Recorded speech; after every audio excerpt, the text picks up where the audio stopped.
And we are live. Good morning, everyone. It is Friday, November 11th, 2022. And today, uh, Twitter's still exploding. It's exploding at an alarming rate. It's going down fast. There's lots to talk about with Twitter. Apple also is potentially looking into more advertising as it seems like they are trying to diversify their revenue streams. Uh, Gerald, who's with us today, which we'll talk about in a second, but he actually got to sit in on a Ted Lasso shoot, which was pretty cool. He'll talk a bit about that because this is the iMore show. I am your host, Luke Filipovich, joined by, as always, by our lovely co-host Karen Freeman. How you doing today, Karen? I'm doing well. How are you? Not too bad. And we have guest starring. He's back again, editor in chief of iMore, Gerald Lynch. How you doing, Gerald? Yeah, I'm okay. I've got a bit of a sore throat, so you'll have to excuse me if I just splutter my way through today's recording. But I'm here. I'm here in spirit, even if my throat doesn't want to be. Yeah, that's good. Before we get into the meat of the show, a couple announcements coming from iMore. One slightly sad one. So today, unfortunately, will be my last show of the iMore show because I am leaving iMore. I've been offered another opportunity, and just for lots of personal reasons, it just is a good fit for me. So I am unfortunately leaving the site. I'm really sad. I've been here for 6 years. I'm going to miss a lot of it. My coworkers, especially working with Gerald over these past months, have been amazing. Karen, I've worked with you for years. Meeting you in Florida at MonaCon was fantastic. I've always loved, and specifically the iMore show is probably like my favorite part of this job, and I'm not going to have it anymore. We're going to miss you, Luke. It's very sad. And I just want to say thank you to everyone who's, listened along these past, forever to the iMore show. Keep listening.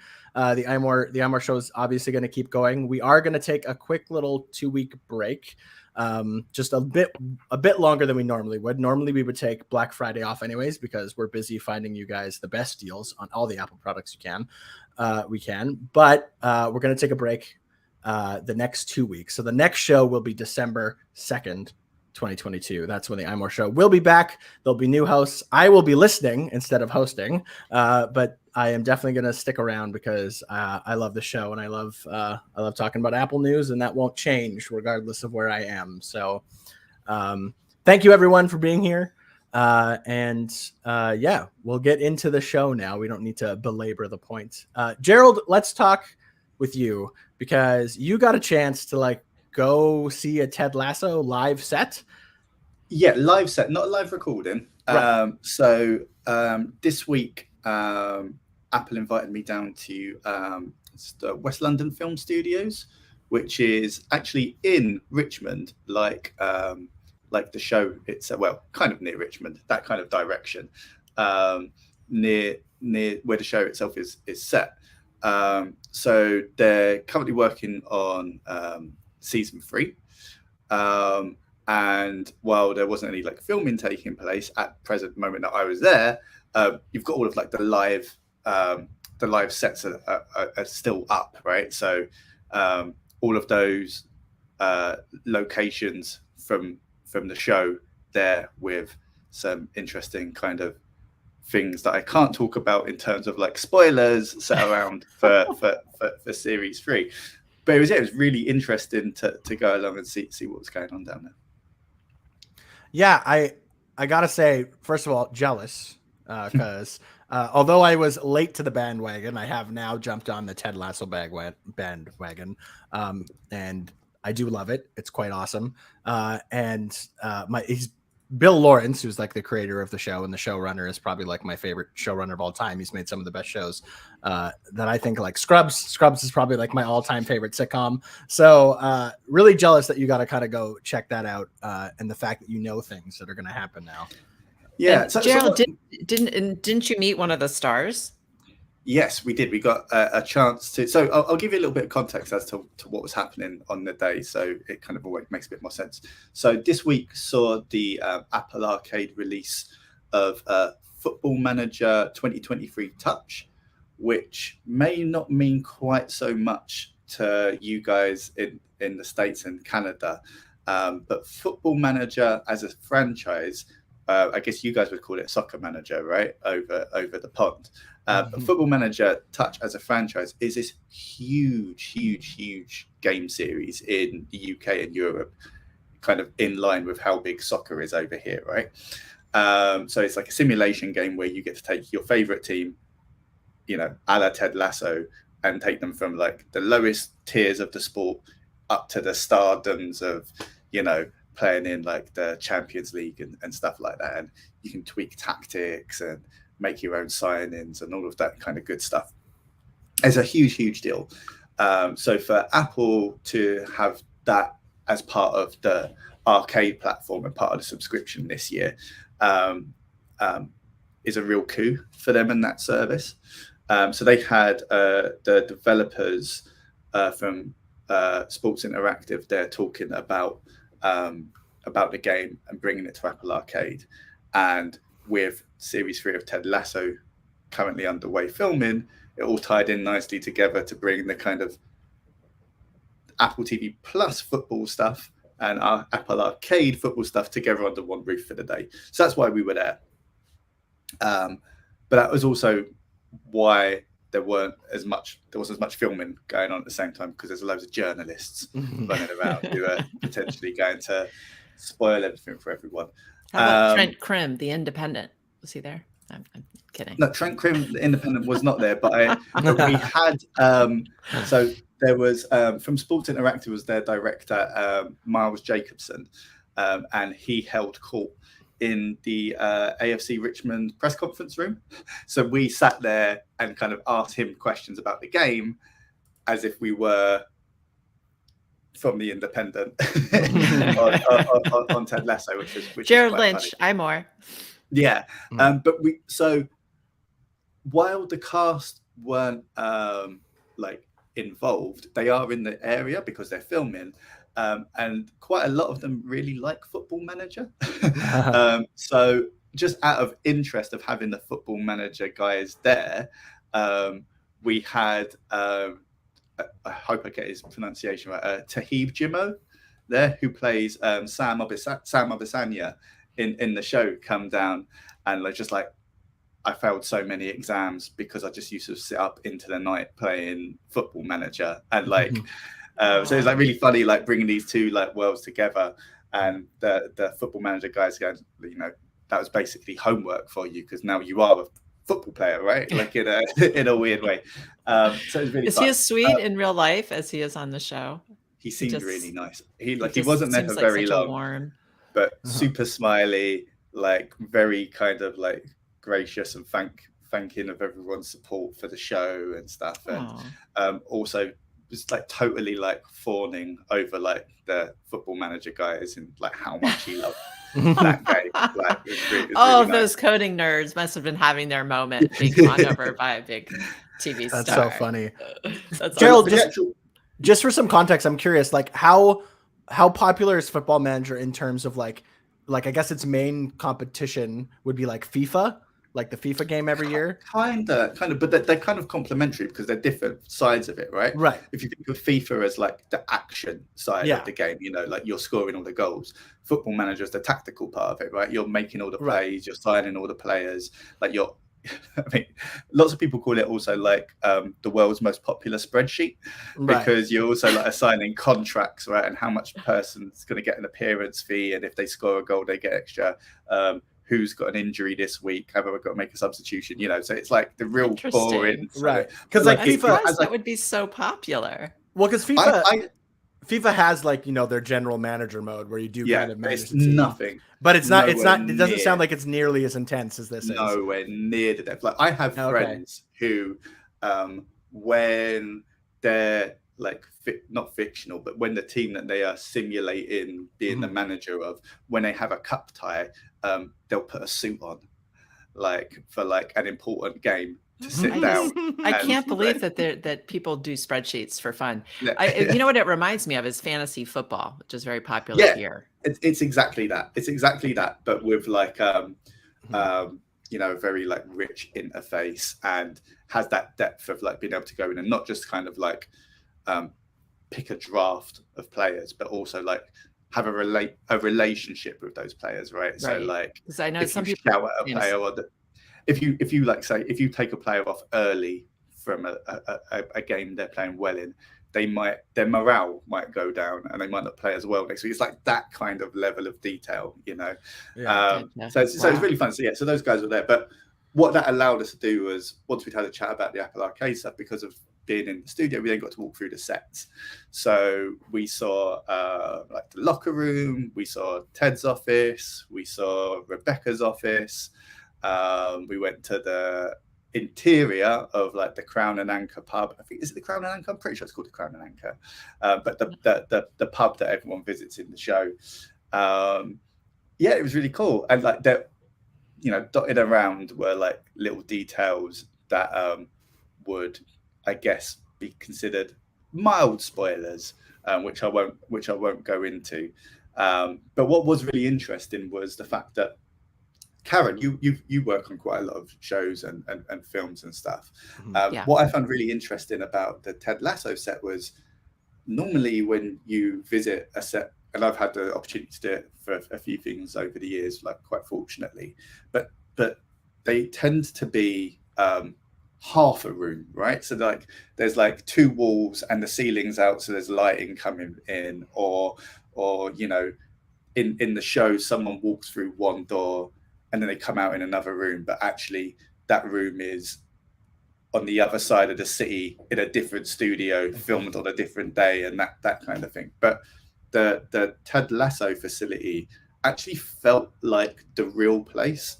So lots of those transitionary rooms where they go from the locker room to Ted's office, or into like the kind of hallway, the trophy area and that kind of thing, they're all actually connected rooms that exist as functional rooms. So like the whenever you see the players in the Ted Lasso gym, for instance, like when they're working out and training and stuff, that's all like, it's a functioning gym. Like there were people like lifting up like weights, expecting them to be like plastic dummy weights, and no, they're like 12 kilo like things people like pulling up. So that was really interesting, how much of it was kind of unified and together. A little interesting insight was in the first series, Rebecca's office, the CEO office, was actually on the training ground looking out onto the real pitch where the players play. So any of those kind of interactions where you see like, I don't know, Danny Rojas out the window playing, you know, scoring a goal, whatever, that was real. But because of kind of scheduling difficulties with the club, the real club that has that kind of space, they've had to kind of modify the way they do that scene now. So they've recreated that office that once overlooked the pitch into this studio setting, and now outside of those glass windows is just a blue screen. So any of the times you're sat there watching, like, you know, you've got Juno Temple looking out into the pitch, it's not there, it's just a blue screen now, and they film all that later. So that was really interesting as well. These it makes more sense because you can't control the weather, so it makes sense to have it all on blue screen or green screen where they can control it. Yeah, talking about the unified set, just like I'm curious, like I guess I don't know for sure, but I'm curious if that sounds like a Bill Lawrence staple. In a lot of his shows, he likes everything to be like, I've heard him talk, and I love this guy. I followed his career. I've heard him talk in many podcasts and different things about how like he really likes to be able to have actors like live in a space as much as they can, which is one of the reasons why like Scrubs is so cool, because it was actually filmed in a defunct hospital. Like it wasn't a hospital. It wasn't a set at all. It was an old defunct hospital, which is cool. So I wonder how much of that like set influence he probably had to try and make it as cohesive as possible. I feel like the that sort of half room that you talk about, I think that being a sitcom staple, I feel like that's sort of the old fashioned sitcom. And Bill Lawrence, I feel it was ahead of his time and sort of, you know, ushering in the new era of television, which I think is a lot more film like. Every film I've done, I've now just did my 9th movie, so I've done a lot of films. Every single one of them are on location in a real building, not a half room set. Even one where I did a movie that was they used a defunct Walmart, because I don't live in Hollywood. I'm way out in the Midwest. They took a defunct Walmart and used that as the sound as the set, and they built an entire house inside this old Walmart, a complete house. Like you could live in it. Like it had 4 walls and a roof and everything. And I didn't get to film inside it because that wasn't my scene, but I got to walk past it and I could peek in the windows and I could see it was set up like a real house. Like it had like couches and lamps and paneling on the wall and pictures and everything. So they filmed inside a real house. It just happened to be a house they built. Yeah. But Gerald, one of the interesting things that came from your trip to the set was during that kind of conversation time with Miles Jacobson, he kind of sort of let it slip that he had heard that like Apple Arcade subscribers numbers were like at one point at least sort of like 9 figures. Yeah, so it's an interesting one, and I think we have to kind of preface this with he's not probably privy to the exact numbers either, and that we have to kind of take into account kind of the potential for like misunderstanding other numbers and misrepresentation of other numbers, and the context of which they were said. But yeah, during the discussion, he mentioned that he was aware of like a subscriber base of 9 figures, which would put, if he's talking specifically referring to Apple Arcade, would bring you up to like at least like 100 million, right? That's the very kind of definition of the first possible 9-figure number, right? That's just an insane number. Yeah, and I think just to be careful here, like Apple did recently reveal like its earnings call, right? And they were talking about around like 900 million subscribers generally, right? Mm-hmm. So with that kind of caveat in mind, that our numbers being conflated together here. However, the context of the conversation we were having was the launch of his game on Apple Arcade and the number of people he can reach with that. So with that in mind, you can kind of see where we're going with these numbers, right? Mm-hmm. But that would put it into like, if those numbers are accurate, that put into like the super realms of gaming services, that would dwarf even PlayStation Plus, and I'm pretty sure considerably bigger than Xbox Game Pass as well. You're getting into the kind of territory of, a Spotify even just for that one service. The interesting thing about Apple Arcade too is one thing to kind of keep in mind is like some people probably have it but don't use it because through Apple One, right? It's kind of bundled in with Apple One. There's probably people who, it makes sense to get Apple One because if they paid for everything, the 3 services they do use, it would be a little more. So they get Apple One and then Apple Arcade is included, but they might never touch Apple Arcade. So it is, I am curious. And I also wonder like how many promo subscribers they have. I think most of Apple Arcade promo stuff is done, but they do still occasionally offer it sometimes for deals. I've seen at certain like third-party stores too, being able to have like offering, same with Apple Music. They often do Apple Music with AirPods at like Best Buy and things like that. So I'm curious at like how much we actually are, but and I also wonder if like the potential subscribers was like sort of included in what Jacobson was saying. Yeah, like, if that's his like potential reach, right? Yeah. But either way, I think the fact that they're now starting to call, like, again, I'll stress because there's the significance of Football Manager joining Apple Arcade might not have the same kind of weight in the States as it does in Europe. Yeah. But to be able to like get that onto the service kind of shows you the power, the pull of that service now compared to like maybe where it was when it started 3 years ago. I mean, from the start, Apple has been able to kind of pull in pretty big developers, right? So like Capcom and Sega and other different parties. But when you start being able to pull not only like an interesting developer in, but their primary title, not just some sort of spin-off thing that's being thrown together to kind of tap into a potential revenue stream, but you're putting your big game on there. I think that's a really interesting kind of turn for that service. So definitely even if Jacobson's referring to a different subscriber number or those numbers aren't accurate, it does still speak to the allure of that service now. And also the event itself, Jacobson said quite a lot about just how the kind of Apple philosophy kind of aligns well with developers in terms of like creative risk taking. How you see that in something like Coda being made, right? Like there's a lot of studios that wouldn't have picked that up, and yet look how successful it was and how well received it was. And you know, Apple has deep pockets and the ability to take creative risks, whereas some games publishers don't.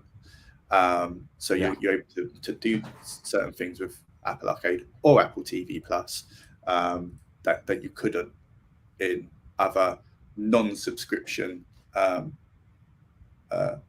distribution methods. Yeah. So it's really cool that you got to check that out. I think like I've always kind of said that Apple Arcade is it's really good value for what you pay for. I've always thought that. There's some really quality mobile games on there, and they keep adding more and more. And like now there's like a rotation, and I think it's, you know, if you are someone who likes to play games on your phone, your iPad or whatever, like it's worth checking out if you haven't already.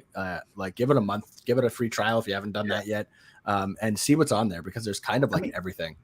An interesting element to it as well, which I think hadn't really occurred to me before really thinking about it in the context of like my meeting there this week, is what happens when the, you know, long rumored Apple VR headset comes out, right? That's going to be tied to, you know, an app store, of course, but it's also now probably increasingly going to be tied to Apple subscription services, right? So there's nothing to say that Apple Arcade doesn't also become eventually Apple VR Arcade, you know?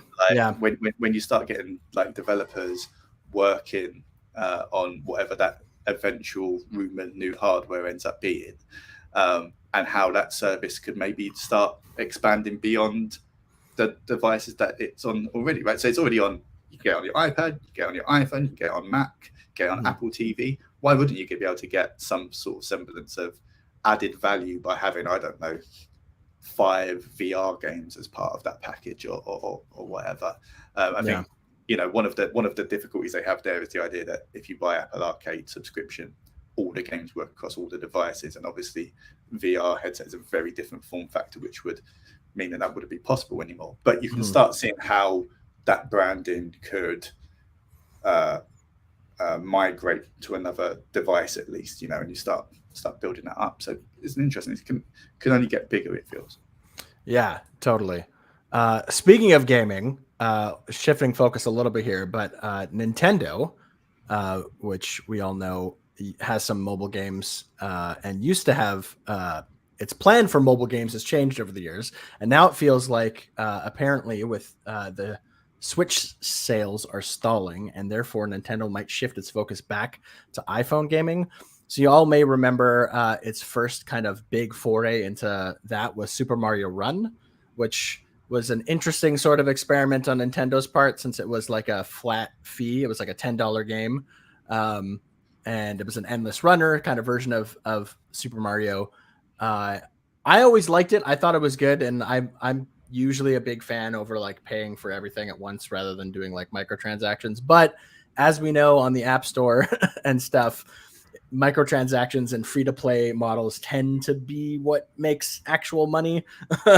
So after Super Mario Run, they had a couple sort of like various other ones. They had a Mario Kart Tour that kind of never really picked up a lot of steam, Animal Crossing Pocket Camp, Fire Emblem Heroes, which is still going decently strong. But apparently they're finally looking back to getting into bringing Nintendo games back to the mobile platform in some way. So I'm interested to see what that'll be, because Nintendo, for a while there, they haven't had a new game, you know, and I think in like 3 years now. They haven't brought one since Pikmin Bloom, which was 3 years ago already. 3 years. Yeah. So I'm interested to see what they do. Will we finally get The Legend of Zelda on mobile in some capacity? That's what I hope for. But we'll have to see. I'm interested to hear that like Nintendo's like, well, our Switch is like stalling out, so now we should like focus back on mobile gaming, which is interesting to me because in a lot of ways, like Switch is mobile gaming, like that's its real use case, right? So I find it. I'm curious.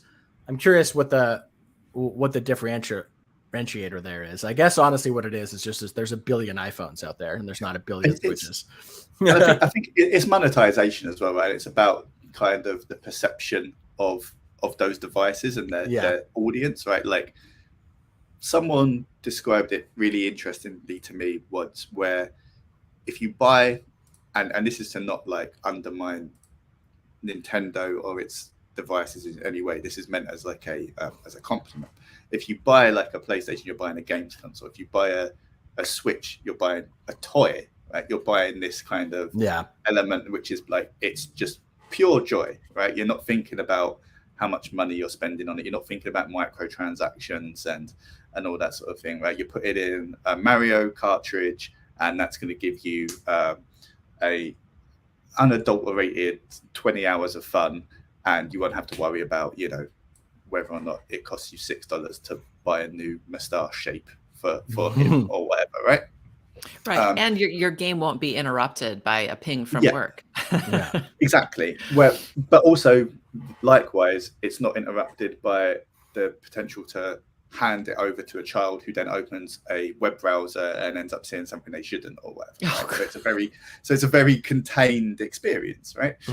However, you can't monetize that experience in the same way because of those things that we're talking about, right? Like because you're trying to keep it as a safe, contained platform.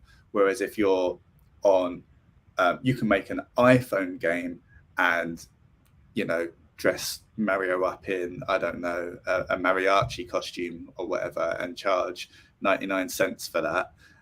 And that doesn't water down the Nintendo brand on its like hero devices.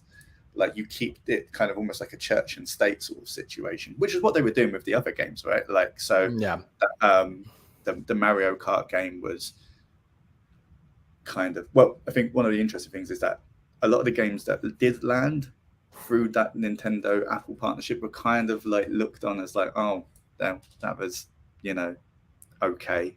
Like, oh, I've still got to pay a little bit more money for it to play it, right? Or I really wanted to be Koopa Trooper in Mario Kart, but, you know, he doesn't unlock for another 2 weeks or whatever, like the kind of arguments were.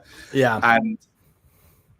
And despite that, you don't really hear anyone saying, Mario Kart on iPhone has forever damaged the Mario Kart brand. You know, it doesn't work like that because people see it as just a separate thing. And if Nintendo feel that they can kind of make the money there in a way they can't necessarily on the Switch, you can kind of, you know, poison the well, but it's run through a separate irrigation system on Switch, so the Switch remains unpoisoned. And I'm mixing my metaphors, but you kind of get where I'm going with that. Yeah, and I mean, it's, you know, a lot of its game haven't had quite the insane success. Fire Emblem Heroes is still going strong, though. It actually crossed at the beginning of this year. It crossed $1 billion in player spending, not necessarily revenue, but in like people spending money on it. Yeah, that's it's a huge amount, you know? So it has a hit in Fire Emblem Heroes, and that was I haven't played it in quite a while. I kind of eventually got rid of it because, you know, free to play games and the grind and things like that. But I do remember liking that for like you know, for a strong like 6 months, I want to say I played that pretty heavily. So I think it is a good game, and if you get into the, you know, if that's what you want to spend your money on and you're going into that, I understand why people did that. But a lot of its other games are like dwarfed in comparison to that. You know, Super Mario 1, which famously didn't have, it was just a you know, a specific one-time purchase.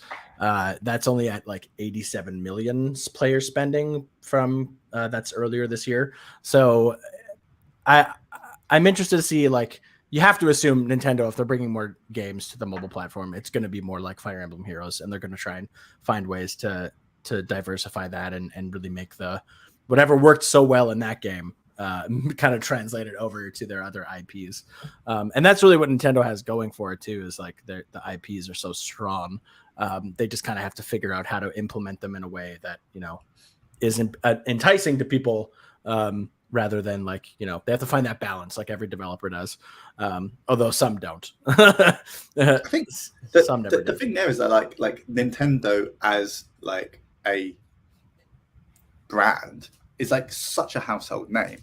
Yeah, they could try some experiments. You know, you could try a whole new IP and like make that a mobile only IP and lean into the good or bad of like mobile gaming, and not necessarily put Zelda in there, right? And not make people worry about like, oh, now it costs like $12 a month to play a Zelda game or whatever. So yeah.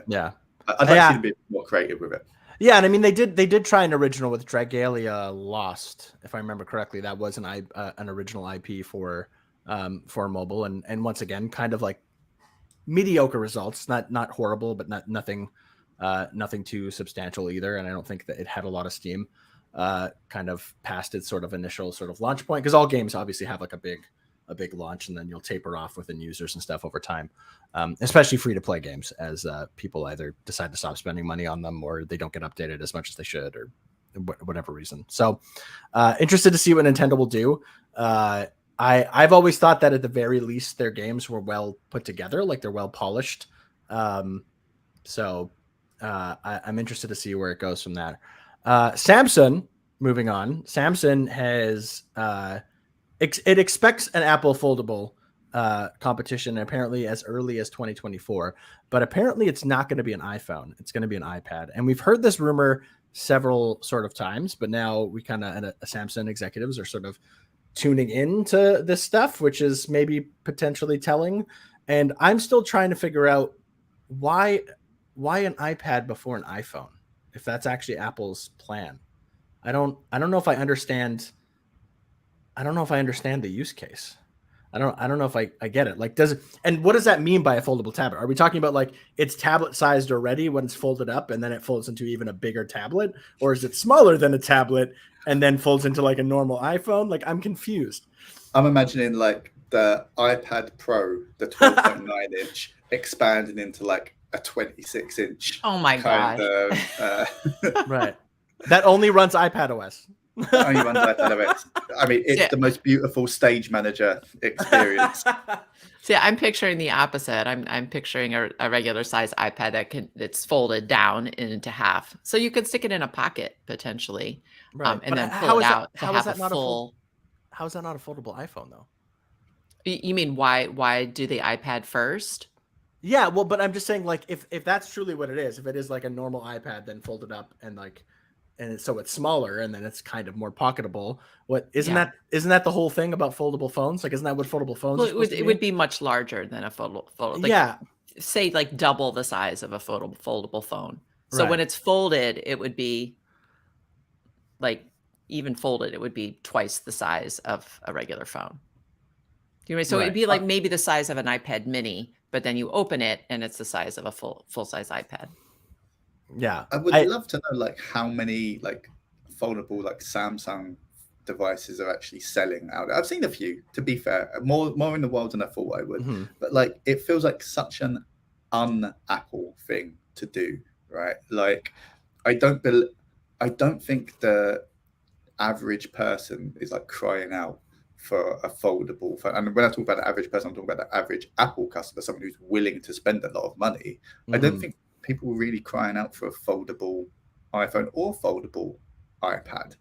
I think there's an interesting discussion about whether like a foldable Mac, like a dual screen kind of Mac sort of scenario, is something they'd ever want to do, you know, with like a virtual keyboard. You know, they had the touch bar, right? And that always kind of felt like maybe the first moves towards what that may have eventually become. But we all know how that ended. So yeah, I really don't see who it's for either. Like, at least not right now. And I don't see and maybe this is just a personal thing, I haven't seen yet what a foldable phone can do better than either a normal phone or a tablet. It's like a halfway house that doesn't really work. I don't know if you guys have like had much time with like foldable devices, but even the most recent good ones that I have seen have like a weird kind of join in the middle, right? The Because crease. there's nothing you can, the crease, right? There's nothing, and that's you the can't thing. really get around that yet. It's just so unsightly. Well, see, I don't think Apple is going to come out with any kind of foldable until they can figure out that joint. Because that's the thing that really keeps foldables from being any good, is having that ugly joint in the middle. It either has to be like literally a joint, like a hinge, or it's a screen with a weird crease in it, which is yucky. So Apple's not going to do that, I don't think. Yeah, I agree with Karen, but the one thing I'll say is like I think it is a matter of when. I think they will come up with a foldable at some point. I think they'll wait until they figure out they have the best version of what Apple thinks that is. Right. So it could be years yet. Who knows? Maybe it'll be even next year. I don't think it's gonna be next year, but my point is they'll do it when they're ready. But one thing that is for certain, because one other thing that from what I hear from people who have the Samsung foldable, like either the Flip or the Fold, is that there's still quite a few apps that don't really take advantage of it yet. And honestly, if we're still having this conversation, like apps are developed for iOS before they're developed for Android most of the time. There's still plenty of Android apps that have Android apps that just are not as straight up not as good as the iOS versions, because that's where the developer base really, really is, interestingly enough. And so I'm more curious about when Apple eventually gets around to doing this. I think I think Android's actually going to benefit in a lot of ways, because I think like that'll force more developers to pay attention to how to design their apps for foldables. And I think Android users will actually like reap the benefits of that. So part of me is like, I almost feel like Android, like Samsung and Google and stuff, want Apple to get into the foldable game sooner rather than later, because it'll actually help them out. So I think like, and I think Apple knows that too. I think that's part of their thing, where it's like, they don't feel like they need to rush. They know that like, they already have the developer base and the platform that they have now, and it's working well for what it is. And I don't think they feel like they need to rush into anything. And I think like there's some pressure from, Android users or Android companies, if you want to say, I think, because they think it'll help them in the long run. So interesting. I don't know what a foldable iPad would look like. But I mean, like, how, at that point, if you're having like a 20-inch screen on an iPad, like, how are you not going to make that run like macOS, right? Like what's the point of a 20-inch screen if it's just iPad OS right now? Yeah, I don't see it being that 26 inch. I don't know. A 26-inch spreadsheet for Football Manager. Oh, there you go. Kind of wonderful. That's the perfect thing. Yeah, maybe it's all for Football Manager 2023. They're going hard. They're going hard on Football Manager in the UK. That's funny. Moving on. iPhone 14.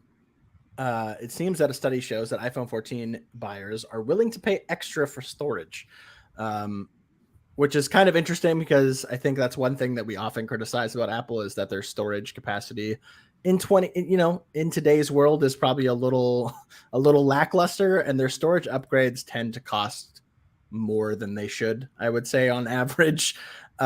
So this study is kind of like interesting, but also like, what else are they going to do? If you're buying an iPhone, you kind of have to pay for more storage if you don't want just the base of what it is. It's not like 6 months down the line, you're like, oh, I'm just going to pop a micro SD card in here. Like, you have to make that choice there and then, right? And if you're erring on the side of caution, you're going to buy the bigger one. And that's so.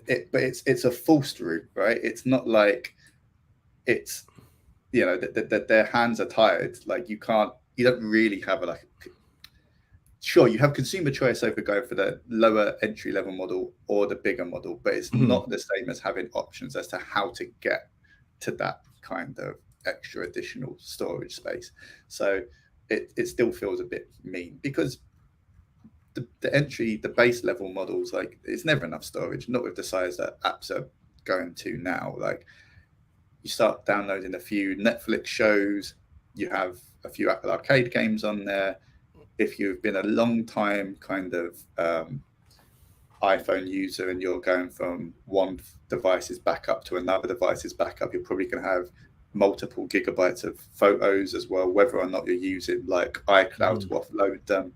iCloud is still really too expensive to be a true kind of alternative to like local storage. Yeah. And it's not an alternative because the problem, this is a real pain point for me. The problem with iCloud is even though you're paying, you have to pay for it beyond a certain point, which basically if you own multiple devices, you have to pay for the upgraded storage because the free storage isn't going to be enough to back up all of your devices.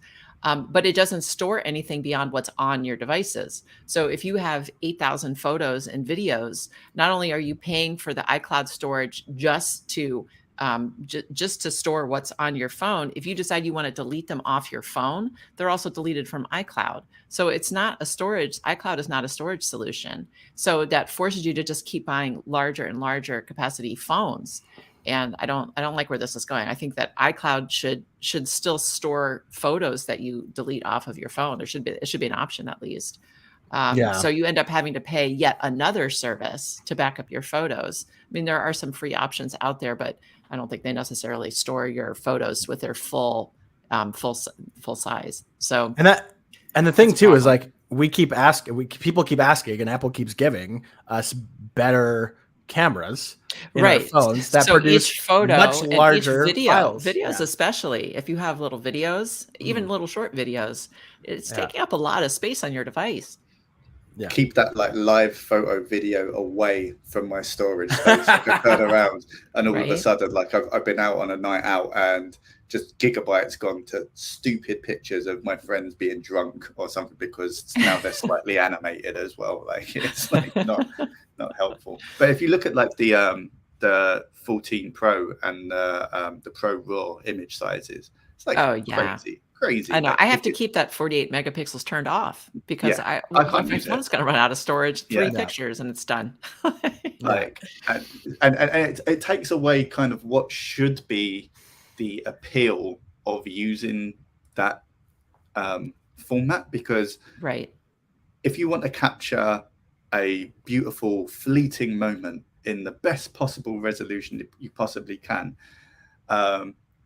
in order to have your like the foresight to take that photo, you will also be constantly deleting things and thus missing things happening around you in real time in the real world, because otherwise your phone is just going to be full up, right? So it's a shame really. But at the same time, one of the things that we like about Apple devices is the fact that Apple's software works so well because Apple is aware of all of the hardware components that are in place in its devices at any one time.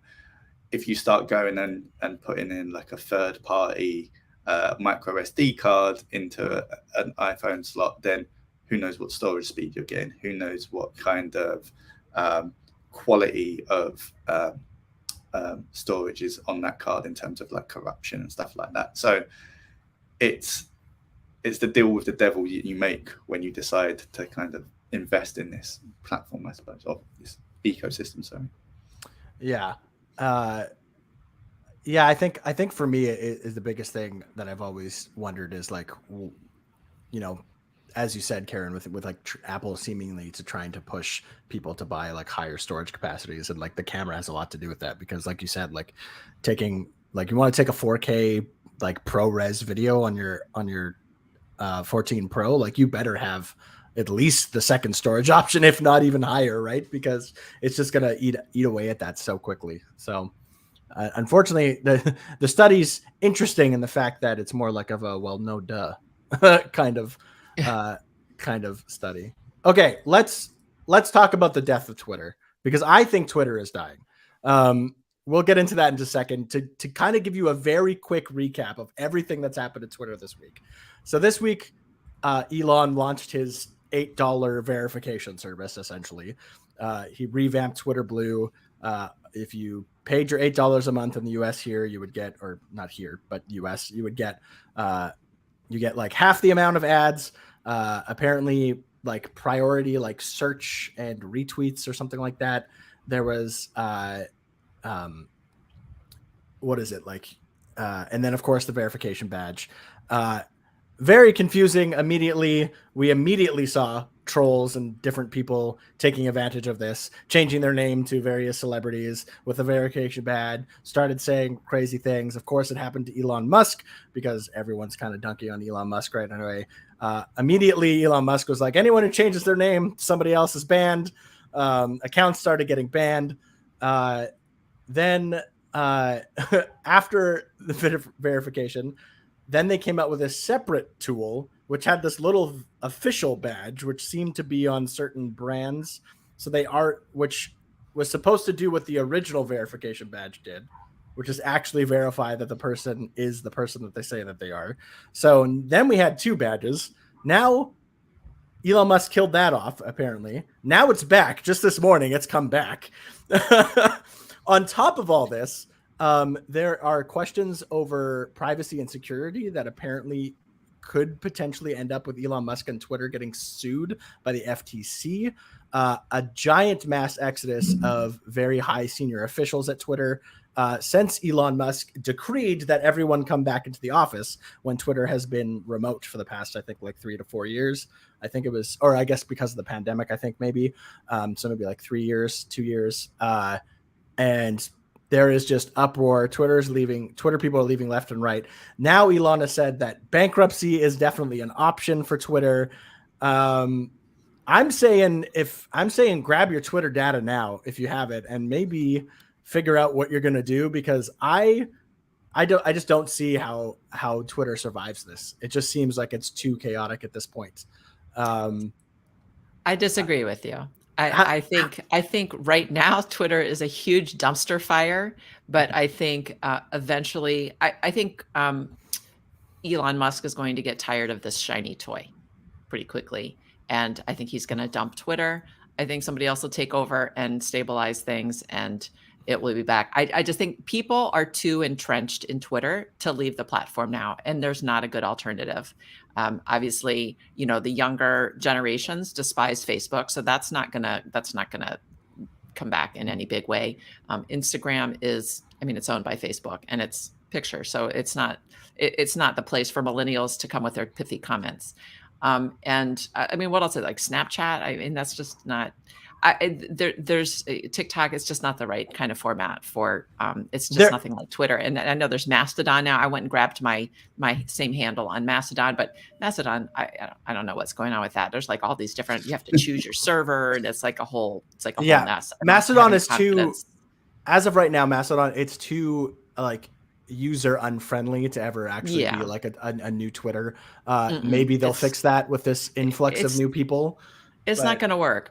People said Facebook was going to die when all the the privacy stuff and everything started coming out. Well, Facebook isn't going to die, because where else would my mom go? Where else would I go? It's too entrenched in people's lives. So However, go ahead. What I would say to that is Twitter doesn't make any money. Facebook's growth is slowing down, so it's having to do like an absolute Hail Mary with like the metaverse stuff. Like, so while they don't have like a they're not going anywhere for now, but what happens to a Twitter that never makes money? What happens to a Facebook that stops making the money, the infinite growth that we're expected to kind of have with these platforms? Who would have thought that, like, when I was advertising like my band's gigs on MySpace, the home of the Arctic Monkeys, that like we'd be sitting here today and saying like, who remembers MySpace? What if MySpace came back? Bring back MySpace. Why didn't Musk buy MySpace? If Musk had bought MySpace, right, people would have loved it. Like, that would have been a great thing, right? This like dead service that has kind of some kind of. You could probably go it for like $10 as well, but there is definitely like an existential threat to these. What would you call them? Like, not quite turn of the millennium, noughties, social media platforms, where like they haven't existed long enough, or there isn't a historical precedent to say what does one of these services look like. Well, there's not a when historical it's 20 precedent years, when it's 20 years up. for anything. I mean, we're living in a time that isn't like any other time. So we're making the precedents now. But likewise, I would then say that the assumption that they can survive indefinitely isn't necessarily like correct either. Maybe not indefinitely. Nothing's in terms indefinite. of like how we think of terms of like there has to be this like desire for like constant capitalist growth for shareholders.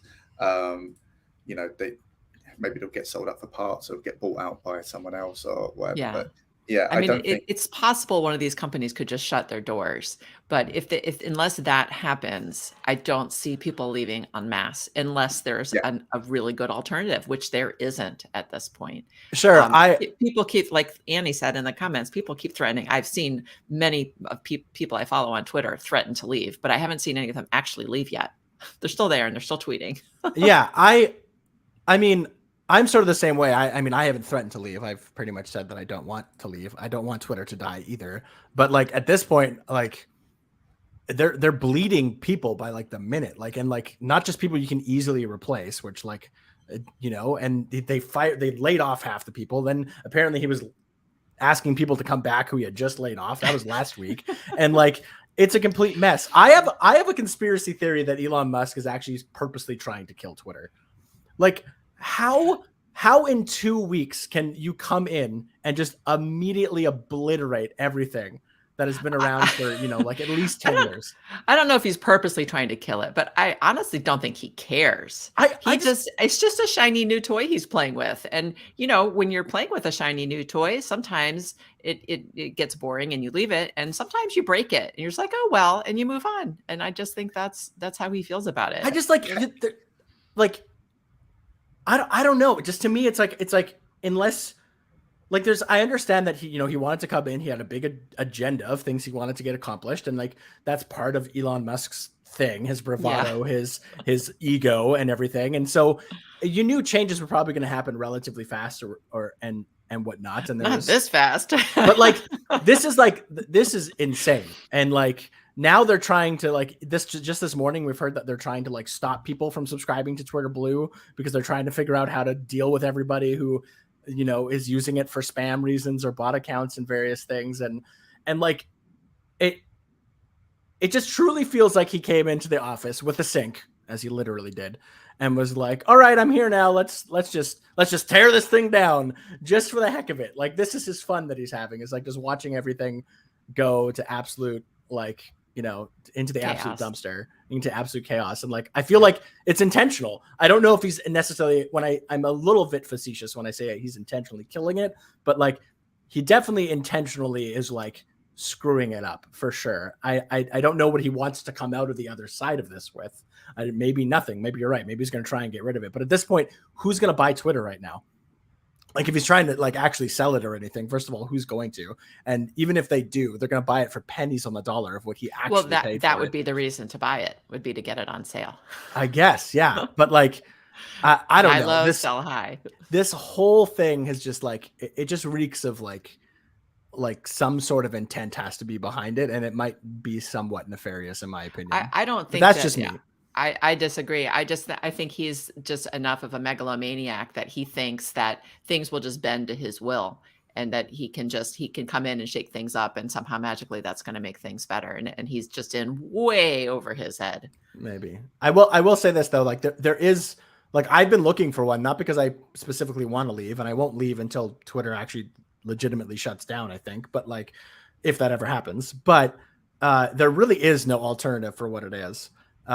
Like Mastodon's probably sort of the closest, but it's like way too unfriendly, and like it doesn't really make a lot of sense. And like I don't see a mass exodus going to Mastodon unless they like severely update what they're doing over there. But like there is nothing else. There is kind of nothing. And that was like to the success, like that's to like Twitter's success, right? Like Twitter kind of did carve its own path into its social media thing with this sort of like micro blogging, although that's not even really what it was, but just like these kind of like short commentaries. And it's kind of evolved over the years to what it is now, but it's always sort of stayed in that lane. And that was sort of one thing that at least the old leadership seemed to like value, was that Twitter was what it was, and they tried to keep it that. So the value of Twitter is that everybody's there.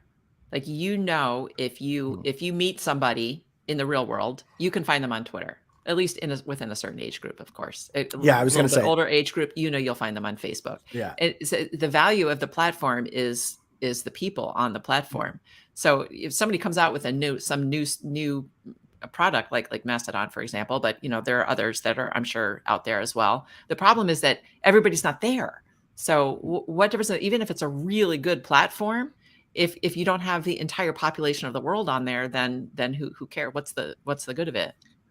I think the particularly like short-sighted part on or misunderstood part on like Elon Musk's behalf is that, like, as Karen says, like, you've got like Stephen King on there, Taylor Swift, for all of his faults, Kanye West, like all of these people who are providing you with free content, right? The most important celebrities in the world will happily share their latest track on there. They'll share their bloody holiday photos, right? They'll give you they'll create a story by having an argument with another celebrity on there, and it's happening on that platform for free, right?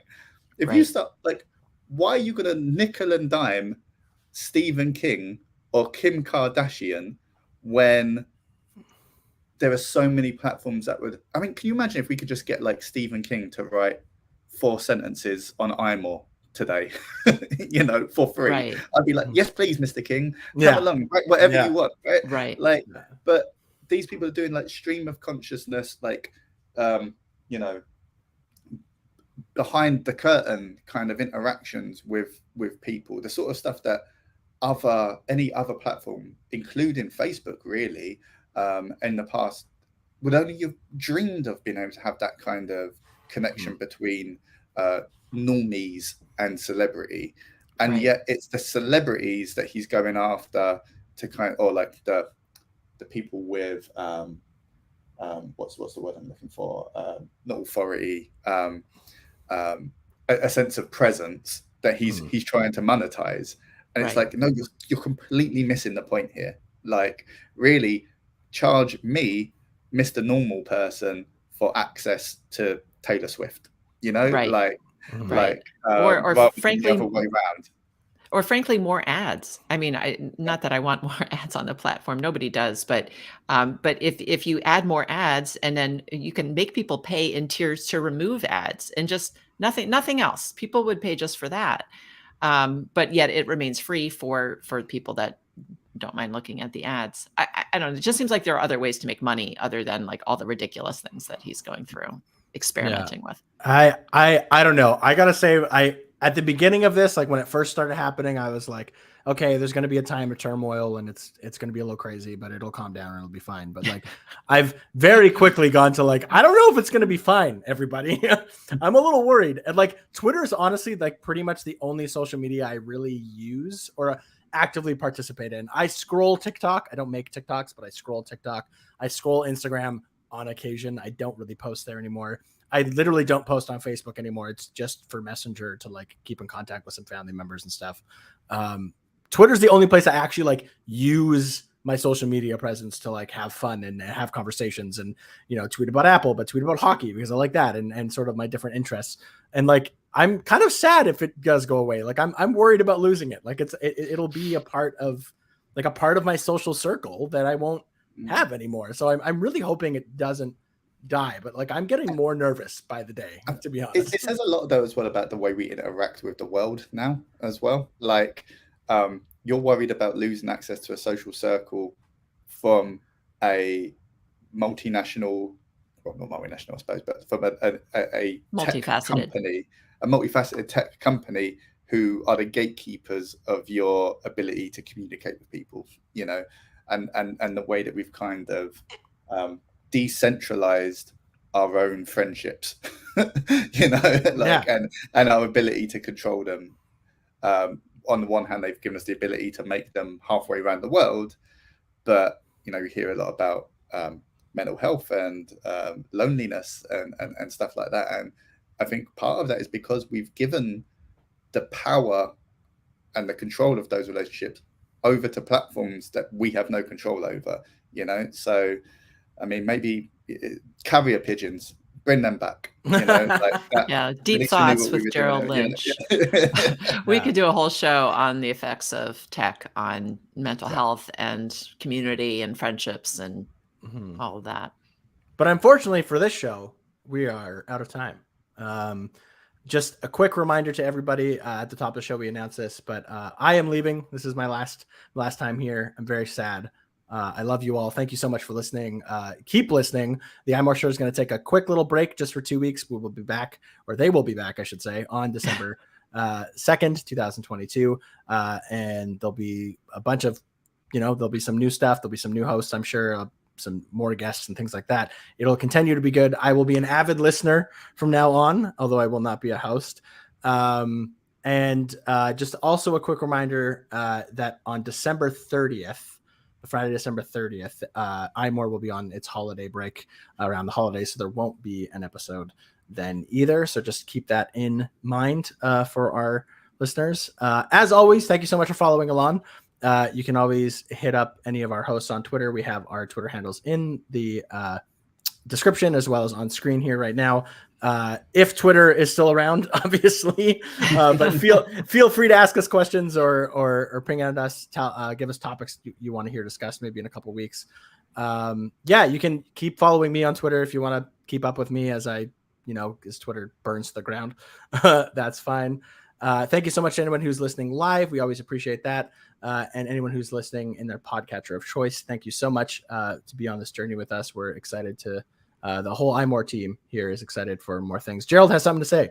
Yeah, and I just want to put a little message and a semicolon on the end of Luke's thoughts here. Thank you so much for the effort, not only that you put into iMore.com over the years, Luke, but into this podcast. You are the heart of the iMore Show, and you leave incredibly big shoes to fill for whoever comes in after you. You're going to make me cry. Luke is just, not only is he a great host, but he is just an incredibly kind person. And we're going to miss you like crazy, Luke. Oh, Thank you. You are going to make me cry. So let's end it there before we all have our cry session off air. Until next time, remember, next show will be December 2nd. We will see you later. Goodbye. Bye. Bye.